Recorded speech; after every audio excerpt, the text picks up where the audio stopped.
is just fantastic. Captain's log, subdates 211203.1. I've sent some gifts out to fellow creators because I'm in the festive spirit, okay? It is Merry Meggy Moistmas after all. I sent Sinatra some ostomy bags. I wrote Alex a tub of Vaseline. Arcta a Tenga egg and Magog. The other three guys come in a jar. Welcome everyone to the exhibition of stupid people.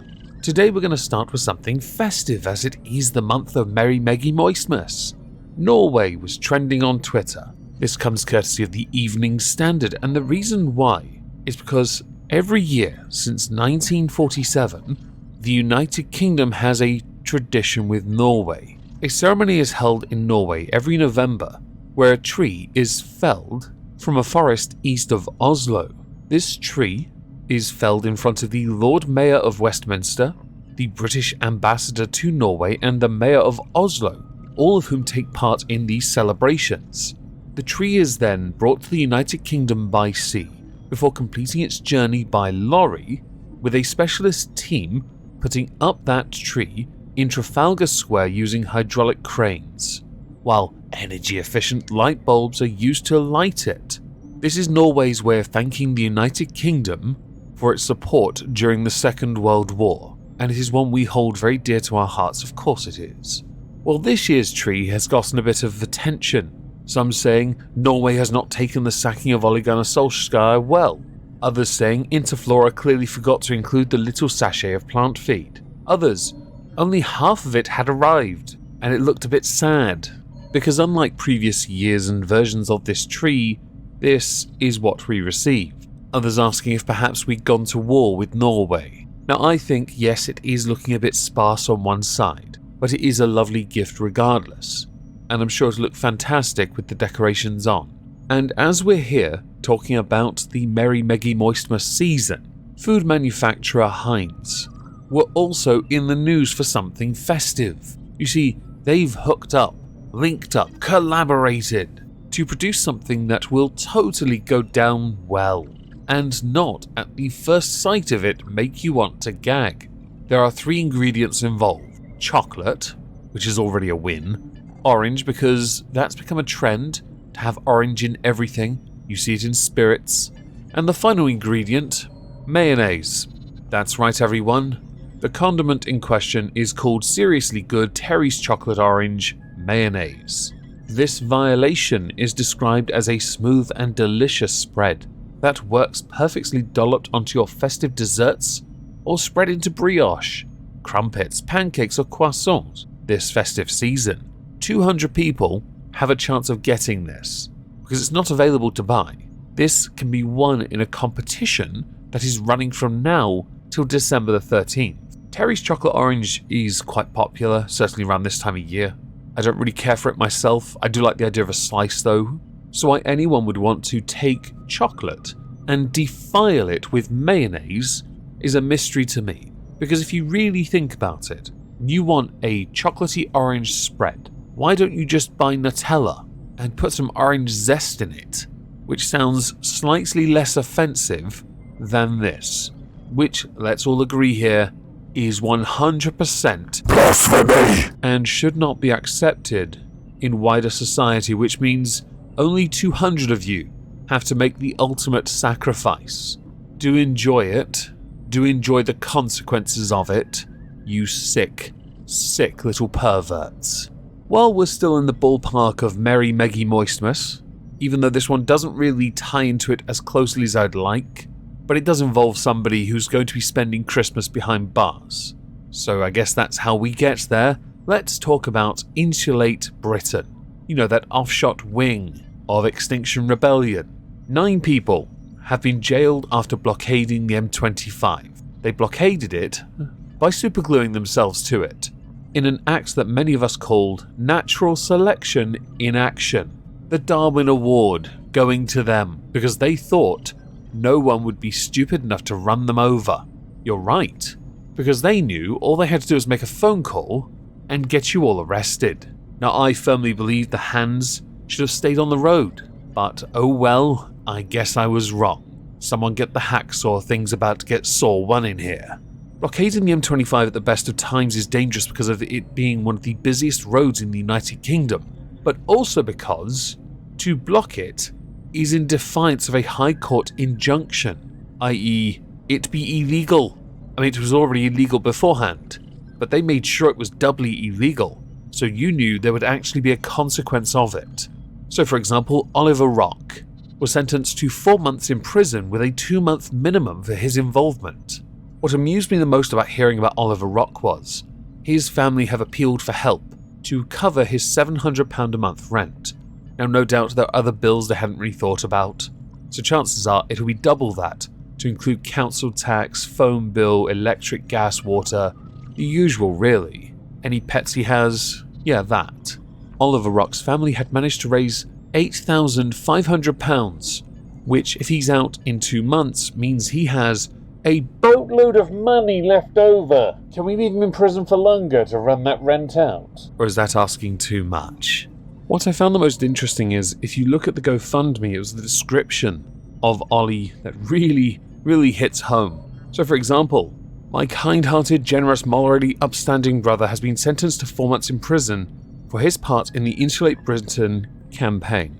Ollie acted to protect the most vulnerable in society by getting in front of somebody who might well themselves be low-income's car, okay, to create a safer world for future generations.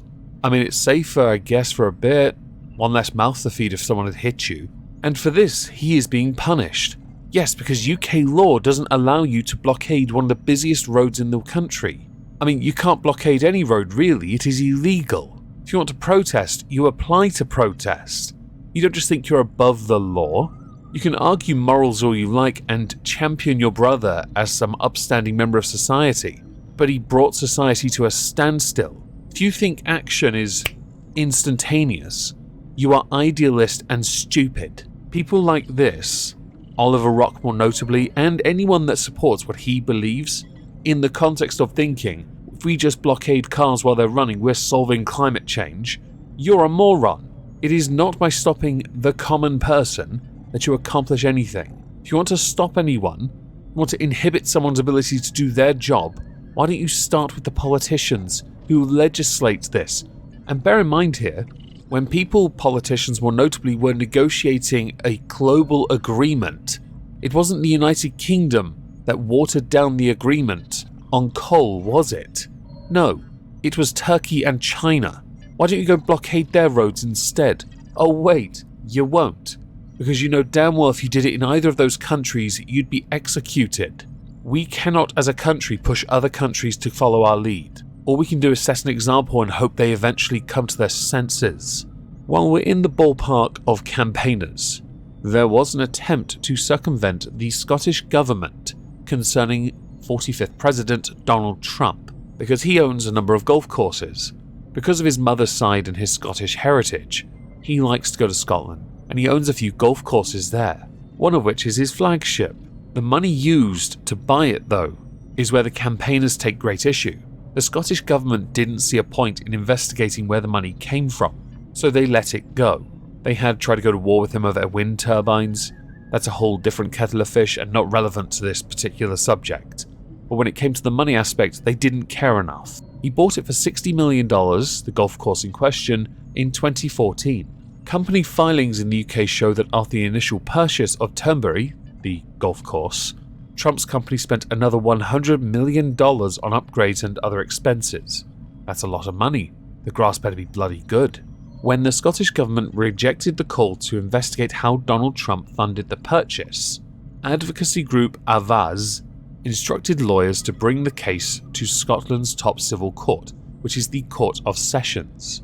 Well, that was quashed, because the court ruled that ministers are not responsible for bringing unexplained wealth orders against individuals.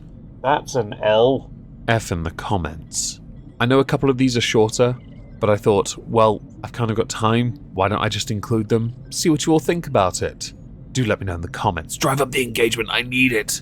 So next we're going to go to another person who's essentially Rachel Dolezal and all the other fakes. Martina Big, Sean King, I know, can we include Tariq Nasheed? I don't know at this point. It's really confusing. I'm not entirely sure, but I do think we can add Irate Alex, because he believes He really believes that he has 2 legs. Actually, it's 3. So the new liar about racial heritage is Carrie Bourassa. Carrie Bourassa is a medical researcher in Canada. She worked, in fact, for the Canadian government and at a university with a professorship. She had claimed that she had Native American heritage, but some colleagues of hers, well, were a tad sus about it because of some of her fanciful claims. Her full occupation was the scientific director of the Canadian Institutes of Health Research's Institute of Indigenous Peoples Health. That's a long-ass title. On November the 1st, she was suspended after the state-owned Canadian Broadcasting Corporation published a lengthy expose on her background. So far from being a member of the Métis Nation, if I mispronounced that, I do apologize, as she had long claimed, well, it was traced back to, immigrant farmers from Russia, Poland, and Czechoslovakia. Things started to unravel for her back in 2019, when she appeared in full tribal regalia, draped in an electric blue shawl, with a feather in her partially braided hair, where she gave a TEDx talk at the University of Saskatchewan? Yeah. With her name being Morning Star Bear. I am Bear Clan. I'm Anishinaabe Métis from Treaty 4 territory. Is this a planet in Star Trek? One of those who was very sus about this, Winona Wheeler, said that when I saw the TEDx, to be quite honest, I was repulsed at how hard she was working to pass herself off as Indigenous. Wheeler, a documented member of Manitoba's Fisher River Cree Nation, then dug into the genealogical records. Yeah. Bourassa then changed her story and... yeah. You're a lying bitch. To our penultimate subject, Madonna. Yeah, I know. I thought she was dead too. She's recently taken Instagram and decided that she believes herself above the rules, so she is going to push the rules over and over and over and over and over and over and over and over and over and over and over and over again until they let her post her nipples all over the site. Now the TOS is quite explicit on nudity. I know, free the nipple, blah blah blah. Instagram though, whamming nipples, get them off the internet, they're haram. So she posted a few pictures over and over again, was unsuccessful. She then got a bit annoyed about this and decided to compare the sexist policy, which it is a bit sexist, I'll agree, free the nipple, to lies told about Native Americans on Thanksgiving, which obviously went down really well, because honestly, you'd be hard-pressed to find anyone criticizing Madonna on her Instagram. She has too many fans, okay? Too many stans. She is a strong, independent piece of plastic. Just before we get to the final subject, I'm going to read the full quote of what Madonna said. It is still astounding to me that we live in a culture that allows every inch of a woman's body to be shown, except a nipple, as if that is the only part of a woman's anatomy that could be sexualized. The nipple that nourishes the baby. Can't a man's nipple be experienced as erotic? And what about a woman's, well, arse, which is never censored anywhere? Giving thanks that I have managed to maintain my sanity through 4 decades of censorship, sexism, ageism, and misogyny, perfectly timed with the lies we have been raised to believe about the Pilgrims peacefully breaking bread with the Native American Indians when they landed on Plymouth Rock. God bless America. Just a quick thing, I'm not entirely sure about the arse thing. It's become more and more sexualized. People seem to want bigger booties. I think it's also considered less inappropriate to stare at it than it is breasts. I don't get that myself. Boobs are better. She mentions sexism and then ageism. How would you know about ageism? You've somehow managed to, in your own photos, turn back the clock to years you've never experienced. Because when you were as young as you look in these pictures, because of how, well, doctored and surgically altered you are, you didn't look that young then. How much effort do you have to put in to look like that? Oh well. So the last one, North Korea. This one appeared through Yahoo, and I found it fascinating. There was a TV show doing its rounds. It's very popular to the point Mr. Beast has spent hundreds of thousands recreating it. It's called Squid Games. I've not watched it because I don't have Netflix. I had a choice, Netflix or Spotify. I listen to music more than I watch TV. I think I chose right. For watching the show, 7 high school students have received harsh sentences because a man brought it into the country.